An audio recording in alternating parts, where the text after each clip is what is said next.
All right, hey, this is Brent Leary, and I am sitting at the Half Moon Bay Ritz-Carlton at the CCE conference that Constellation puts on. It's an annual event. It's been a really cool event. No doubt. And I had an opportunity to moderate a panel on kind of the business side of sports, and it's a great panel, got lots of great feedback. We had 5 great panelists, and one of those 5 great panelists is sitting right here, is Steve Reese. He is the CIO of the Phoenix Suns. So Steve, thank you for joining me, man. Oh, absolutely, my pleasure. Thanks for inviting me. How much fun was that panel? It was good. It was very, very good. I think we would have been great if we'd have had a pitcher of beer up there and honestly just sat around and talked sports for an hour. Oh, we could have done that. I think people would have enjoyed it. I mean, the 25 minutes flew by. Lots of good stuff. Right. One thing that would have been cool too, got a fireplace in the background here too. Yeah. Gotta like that. Because it's a little chilly out here right now, but this fire is perfect. Oh my gosh. Yeah. Well, compared to Phoenix weather, let me tell you what, this is a little chilly for me. Anything below 60 is chilly, so having the fire right here, appreciate that. Yeah, we brought it here just for you. Okay, so there was, the 5 panelists, each of you had like such a really cool story, and lots of great feedback from the audience too. Right. But I had to start with you at the panel because, well, you asked me to say, if you want to start it off with me, why don't you say how I slept my way to the top? Right. So right. You need to, of course, you need to explain that to the folks that are watching this. But how did you sleep your way to the top? Yeah, interesting story. It starts off somewhat as a personal story, and then turns into a larger picture, and that is about 2.5 years ago, our head athletic trainer, at the time a guy named Aaron Nelson, came up to me and said he wanted to see what technology was available to fix both sleep and fat. We'd had some players arrive to training camp a little overweight, wanted to see if there were devices available that would help us to lose fat in a very fast period of time. Let me tell you, there's no shortcuts except the right way. We'll just cut to the chase on that. But I was going to say I could use that. Yeah, but on the sleep side, what we discovered is that there really is a lot of connection between sleep and fat. So at the time Aaron and I were talking about this, we struck a deal, and that was that whatever we do for the players, I also wanted to include with the staff. One of the things that I've seen, not only within sports itself, but also within corporate America, is that we get so busy serving everybody else that we really forget to take time for ourselves. And it's much like a parent, in that you've got the kids and you're very busy, but once in a while mom and dad need to get out and just have date night, right, or just go to a hotel, sleep in, and do whatever. So as part of that, Aaron agreed that whatever testing was done, whatever studies we did, would include myself initially, and then as we dug into the data, we began to find out that we really wanted to include a good portion of our front office staff. Wow. Really interesting things we discovered kind of during our research, and that is, if you're looking at just sleep metrics on their own, 50% of all Americans are sleep deprived, and that's less than 7 hours of sleep. And if I'm not mistaken, back in 1942, the average amount of sleep the Americans slept was about 8 hours, a little bit over that. 8 hours? Today, the average amount of sleep is 6 hours or less. And so what we're finding is that we really have a sleep issue that we need to deal with. And so if it were just sleep and being a little bit happier, we could probably get by with that. But what we're discovering is that there's a lot of ramifications when it comes to productivity. The average person who's sleep deprived will lose 7 days of productivity a year. Wow. Out of the office. People with obstructive sleep apnea, and this is a whole different topic that we can get into in our discovery in that, will cost their company close to $3,500 a year in additional medical benefits.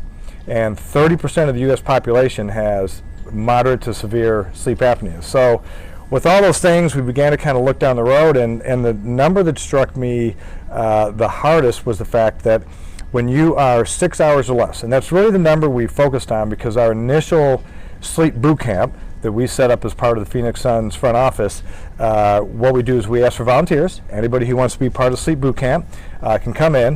What we had is, out of our original 21 participants, one had slept 5.5 hours on average a night. Wow. The previous 3 months. Everybody else was less than that. They were under 5 hours.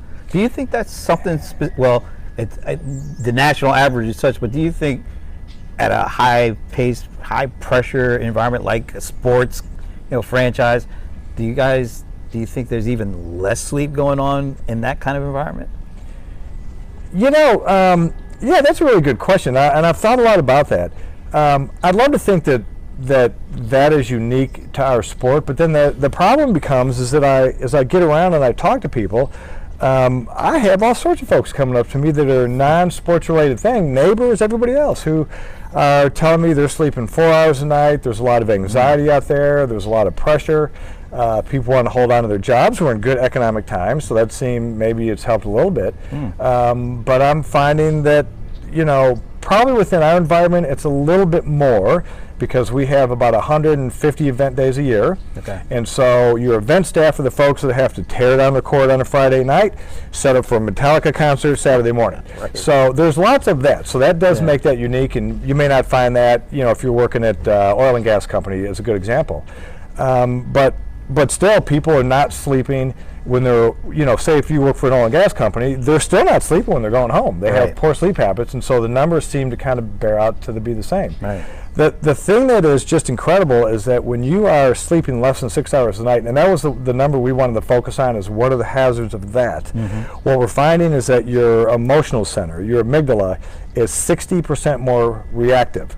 So Steve Reese, you give him, sleeping less than 6 hours, and I was on average before I began my rehab, so to speak, I was at about 5 hours, 4.5 hours a night. Wow. I was 60% more emotional, but then also your prefrontal cortex, another part of the brain that allows you to apply the brakes and stop for being a mean sort of idiot, is 70% less reactive. So there's really this dual effect that you have, that you're more reactive and your ability to stop yourself from being mean is more difficult. And so to me, this really kind of became a mission first for dealing with health. Then it became a mission to deal with culture and performance, and I felt like the performance of, say, injury statistics and all sorts of other stuff is about the same for a player as what it is for the front office. Wow. We just have different application, and so what we wanted to do was to give all of us in the front office a benefit of the doubt and say, hey, we very much care for your health and your well-being, and let's just see if there's a way that we can move that needle from maybe being a 6 hour a night sleeper to, say, 6.5. It's better than nothing. So that's how we began down that trail. So what were the end results? What were the findings? Yeah, so what we discovered is we basically rated everybody, this was a little subjective, we rated everybody based on happiness, their productivity, their ability to focus, and we had a dramatic increase from everybody who just said, okay, I now feel as if I have the tools, and when I'm laying in bed, I could be laying in bed. Matt Walker, who's a wonderful sleep scientist who I've got to give tons of credit to, he has a book called Why We Sleep, and he works up here at UC Berkeley, runs their sleep sciences study. Matt Walker has a lot of stuff in there as far as just our ability to focus and everything else. And so for us, it ended up being that everybody who was there just felt like their happiness went up. They were a little bit more under control. But when you change behavior like sleep, and there's such a stigma against it, a bias against it, it takes a long time to change that. And I know my sleep habits took a good 2 years to get fully in line. Wow. We run the 90, 120-day boot camp, but it'll probably take those participants a good year and a half just to get back into proper hygiene. But we wanted to at least give them the proper tools to kick off and to be able to manage that. And honestly, have a part of their lives that was totally out of control, and give them the ability to have it in control. And that's very empowering when you can say, I'm laying in bed, and I have a sleep opportunity of 8 hours that I may be in the bed, but I'm only sleeping 4. So to be able to increase that, and that's really what Matt Walker pushes a lot, is having the ability to be in the sack, be in bed. Now, how do I utilize that time the best? And that's partly what we try to train through a myriad of tools that we pass out, probably 15, 20 tools that we do, and we pass out in the beginning of the boot camp and give everybody the strategies they need. How long was it before you felt that? You felt the changes starting? Yeah. I would say with me, it was a good 30 days. Oh. I had 2 issues. One issue was my inability to fall asleep. And that was an easy one for me to correct. The other was my waking up in the middle of the night, 4, 3 o'clock, and being stressed. And so, and we're pretty well running into those same two big issues going on. So, but after, I increased to about, probably pretty quickly to about 6.5 hours. Okay. And then it just took me a little bit to jump over that 7-hour number. Wow. But I would say within 90 days, I began to feel really, really good. Within 9 months, I felt like I was really on track. I ended up losing over the first 9 months close to 25 pounds of weight, 3.5 inches on my waistband. So if you undergo this and you start losing weight, don't worry, you're going to have to throw all your clothes away and start over. That may not be a good thing. All right. I think that for that reason, it is a good thing. So you better have a good tailor on your mind. I ended up losing close to 6% body fat. And so that's amazing. Now I'm not carrying a lot of weight to begin with, but to be able to have that just organically fall off. And so part of it was the fact that you've got these chemicals in your body. One is called ghrelin, one's called leptin. Ghrelin tells you I'm hungry, leptin says I'm full. And so when you're sleeping properly, what happens is you end up with a higher quantity of leptin, which in your brain says I'm full, and less ghrelin. And so what happened is as my sleep began to take over, I began to really have my taste buds kind of change, so to speak. I no longer wanted to eat potato chips, which I love, and I could eat them all day. But I go to lunch, and honestly, I just kind of feel like steamed broccoli as part of the meal. Wow. And so what happened, it was a dual effect in that not only did I get more sleep, and I had less ghrelin, more leptin, but then I seemed to just eat better naturally. It wasn't something that I consciously thought of. And then with that, I had more energy, so I worked out harder. So when I combined all three of those things, that ended up meaning 25 pounds, and I had people who started noticing a little bit before me, and so with that it was great. They were like, what's going on here? What are you doing, right? What's going on? And so that began to capture other people's attention, saying, what in the heck are you doing?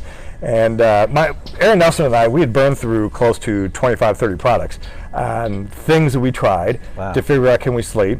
I was hypnotized, that was interesting. I was sensory deprivation tank, cranial electrical stimulation, just all sorts of stuff. Some things fell by the wayside. Some things had, kind of stood out when we were all finished with it. Yeah. But it was wonderful that the majority of the things we did were very low cost, and they were just adjustments. So what I would say is that there's not necessarily a technique or any kind of magic bullet. The biggest thing is just your desire to say, okay, I'm going to fix this. What do I do? Right. And then look at yourself as a lab rat and figure out how am I going to go ahead and just figure out what works and doesn't work. And so for everybody, it's going to be a little bit different. Right. But for me, what I end up doing is usually there's no caffeine after noon. Caffeine, when you drink it, has a half-life of 5 hours. So if I drink it at noon, it's going to peak at 5 o'clock and then not wane off until about 10. Wow. So I figured that after noon, okay, that's it. Wow. No more caffeine. Okay. Simple, no cost thing. Right. If you're sleep deprived, that's a tough one because you're going to have to fight through for a little bit. Then what I did is also end up getting a pair of blue light filtering glasses. So now I have more energy. Go work out after work. When I get home, I pop the blue light filtering glasses on, and that does a lot to assist with melatonin production, because then instead of the blue light being in the eyes and it halting the melatonin production, like for instance your iPad can delay your melatonin production by close to 90 minutes. And so with all that being said, so these were just very, very simple things, and then just being consistent with when I go to bed and with when I wake up. And those types of things ended up being, the big key to what we did. So it was a, wonderful journey. The second issue is with waking up early at 4 o'clock.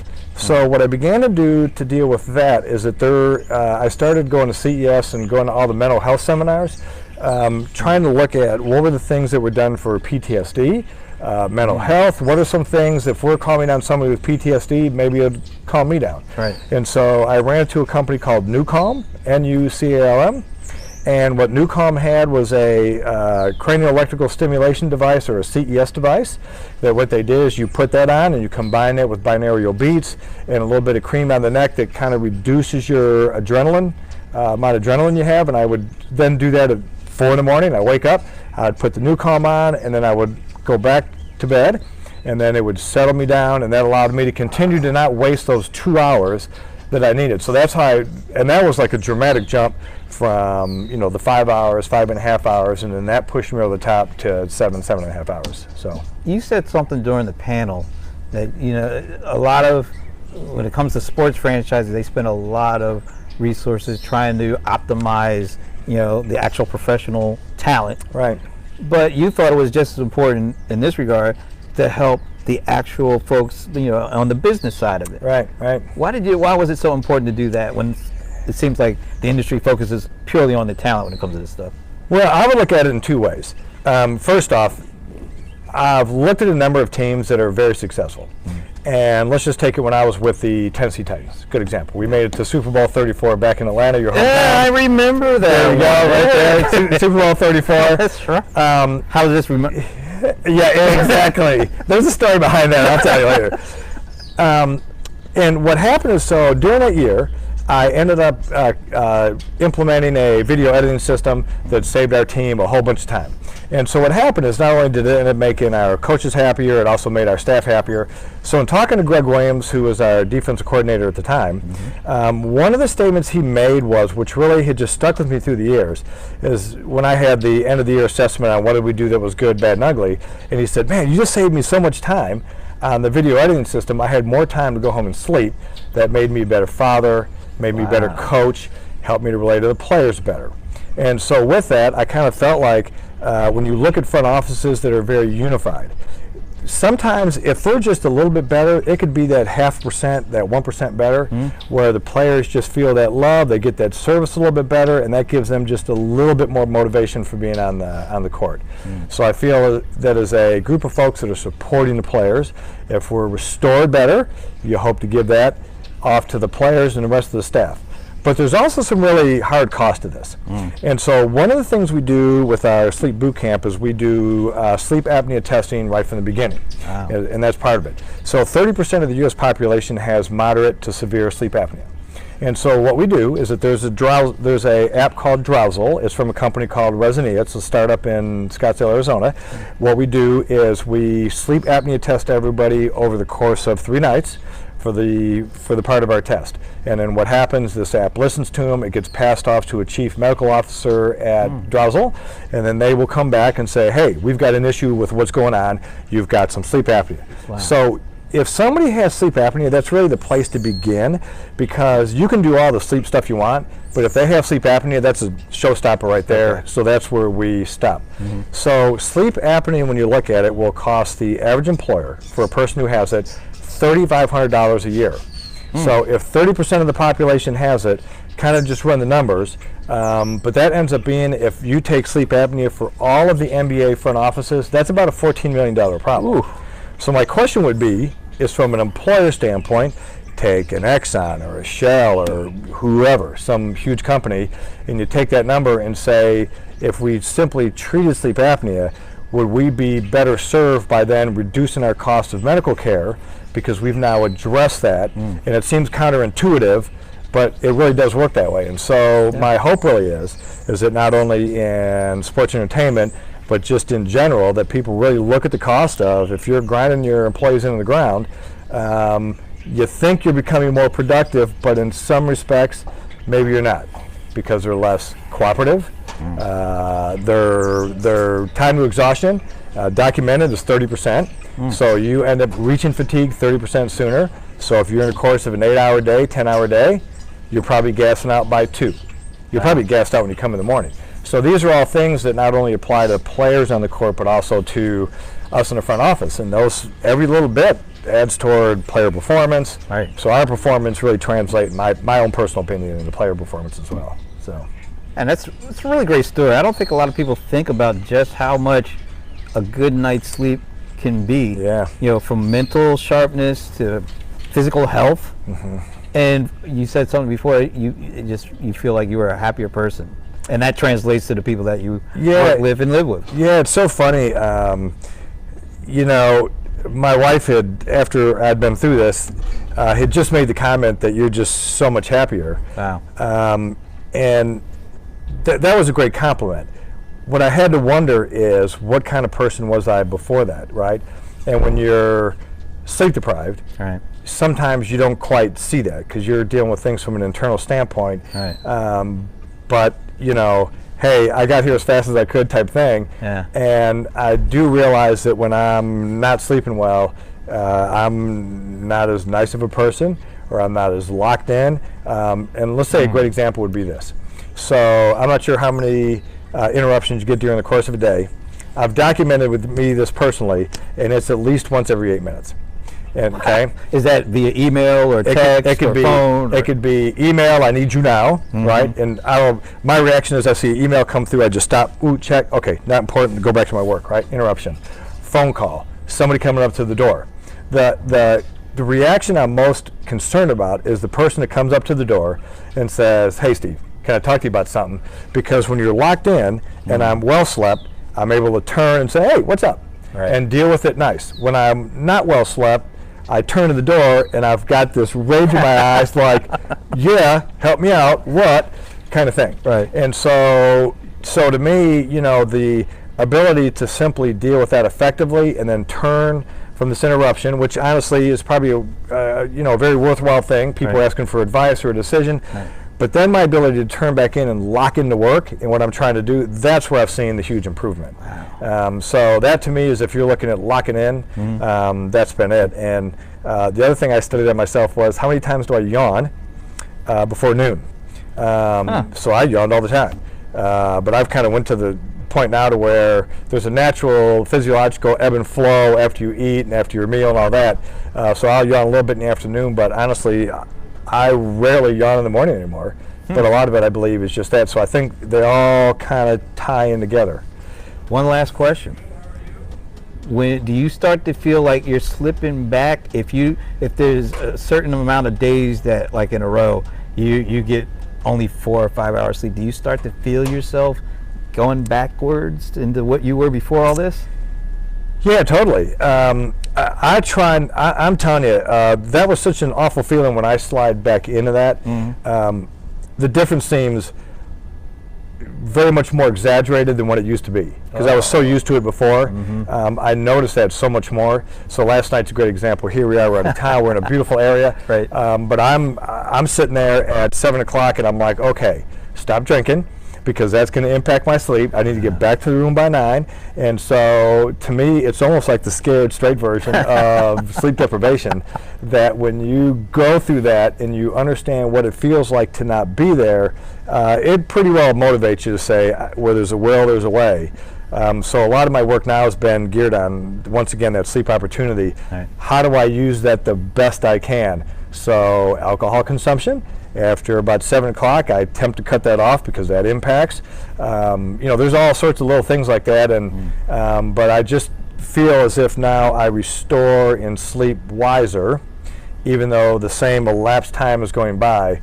And it's just, Americans today are just very stressed out. I'm not sure if it's the news cycle. I'm not sure if it's just there's so much focus on this. Part of it's probably lack of sleep. But whatever it is, we've now found ourselves in this really, really vicious cycle where we're kind of caught there. Yeah. And so this right here has allowed me to look at the news, laugh a little bit more, and just engage better. But, there's really not much low-hanging fruit these days. This truly is one of those things. Steve, this has been great. I'm glad you had me intrigued when we were doing the panel, so I'm so glad we were able to do this conversation and get a little deeper into that. Well, thank you so much for having me, besides the fact that you're a Rams fan. Now I like the Rams, my days are over with the Titans, so I can forgive and forget. Okay, so you don't mind if what was he trying to go like this? Was it Kevin Dyson was reaching. He tried it. And I was sitting there in the 30-yard line and I was watching that go by. I couldn't believe it. So anyway, I live in Atlanta, but I couldn't go to the game because I have to watch Rams games by myself. And the Super Bowl, I was sitting in the dark, and I was just waiting for that moment. Oh my God, he's going to tie it up. Well, for me, that was the difference between a $12,000 ring and an $18,000 ring. I just want to let you know, and the bonus probably got impacted somehow too. But anyway, that was the difference between the two. So anyway. Hey, I'm glad that you can still get a good night's sleep now. As long as it made you happy, I'll get Thanks with it. Again, man. This thank you great. so much. Thanks.